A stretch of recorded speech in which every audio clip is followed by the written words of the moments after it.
On the start, you are forced to learn to write a simple declarative sentence. This is useful to anyone. Newspaper work will not harm a young writer and could help him if he gets out of it in time.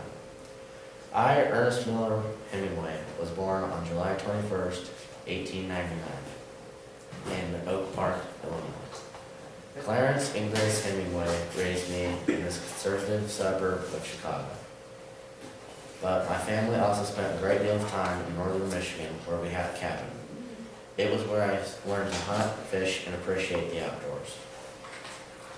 In high school, I worked on the school newspaper, Trapeze and Tavern, writing primarily about sports.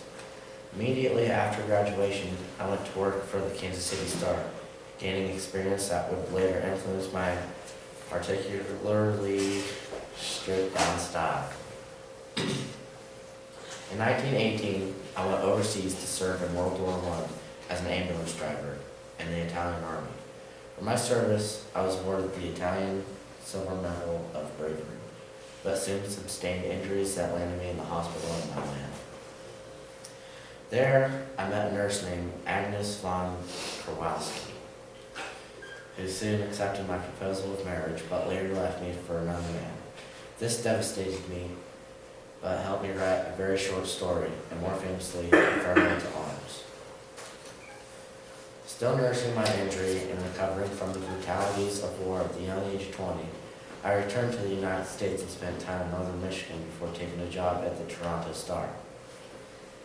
It was in Chicago that I met Hadley Richardson, the woman who would become my first wife. We married and quickly moved to Paris, where I worked as a foreign correspondent for the Star. In Paris, I soon became a key part of what Gertrude Stein would famously call the lost generation.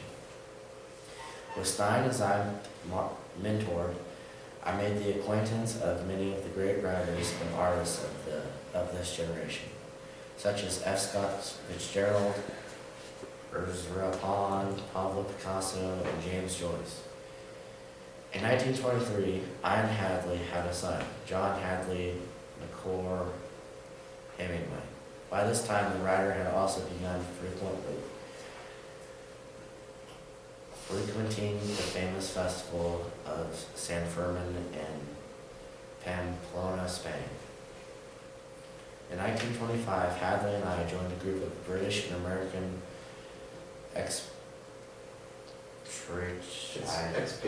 expatriates. Took a trip to the festival that would later provide the basis of my first novel, The Sun Also Rises.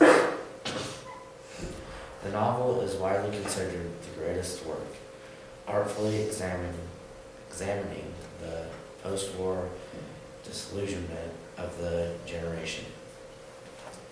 Soon after the publication, The Sun Also Rises, and I and Hadley got a divorce, due to the part of my affair with a woman named Pauline Piper, who would become my second wife shortly after my divorce from Hadley was finalized.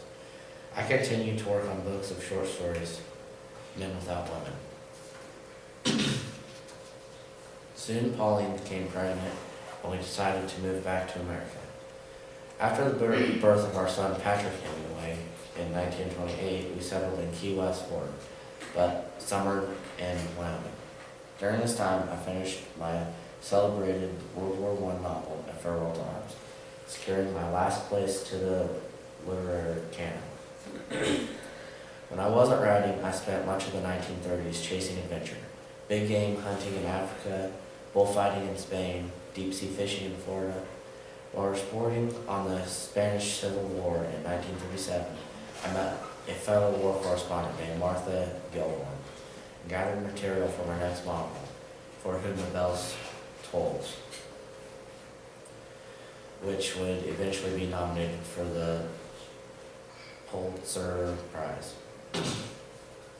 My marriage to Pauline Piper deteriorated and we got divorced. Martha Gilmore and I married soon after we purchased a farm near Havana, Cuba, which would serve as our winter residence.